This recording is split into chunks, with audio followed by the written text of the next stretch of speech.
ప్రధానమంత్రి నరేంద్ర మోదీకి దేశ ప్రజలపై ఉన్న నమ్మకం, ఆయన ఇచ్చిన స్ఫూర్తి అసాధ్యాన్ని సుసాధ్యం చేయగలరని నిరూపిస్తుంది.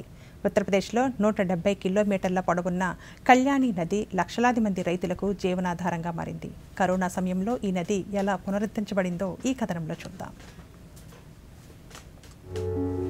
కరోనా లాక్డౌన్లో దేశమంతా స్తంభించిన ఉత్తరప్రదేశ్లోని ప్రజలు ఒక ఎండిపోయిన నదికి జీవం పోశారు. అదే బారాబంకీ జిల్లాలోని బారాబంకీ నుండి అయోధ్య వరకు విస్తరించిన కళ్యాణి నది.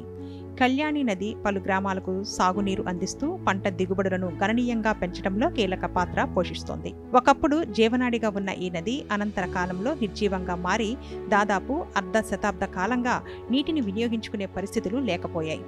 అయితే సవాళ్లను అవకాశాలుగా మలుచుకొని ప్రధానమంత్రి నరేంద్ర మోదీ ఇచ్చిన పిలుపును స్ఫూర్తిగా తీసుకొని ప్రజలు, గ్రామ పంచాయతీ అధికారులు కలిసి ఈ నదిని తిరిగి పునరుద్ధరించారు. ఈ ప్రయత్నంలో నది తిరిగి జీవం పోసుకోవటమే కాక లాక్డౌన్తో గ్రామాలకు తిరిగి వచ్చిన వేలాది మంది కార్మికులకు ప్రాజెక్టుగా ఉపాధిగా మారింది.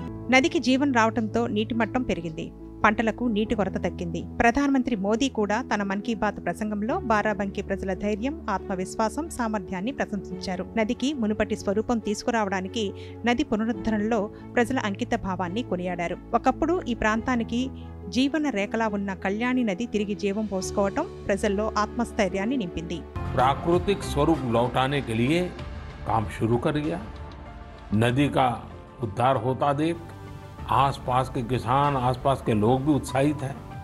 गांव में आने के बाद क्वारंटीन सेंटर में रहते हुए, आइसोलेशन सेंटर में रहते हुए हमारे श्रमिक साथियों ने जिस तरह अपने कौशल्य का इस्तेमाल करते हुए अपने आसपास की स्थितियों को बदला है, वो अद्भुत है।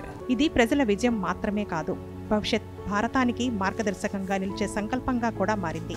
ప్రజల సంకల్ప బలంతో అసాధ్యాన్ని సుసాధ్యం చేసుకోవచ్చనడానికి కళ్యాణి నది పునరుద్ధరణ ఓ ఉదాహరణగా నిలుస్తోంది.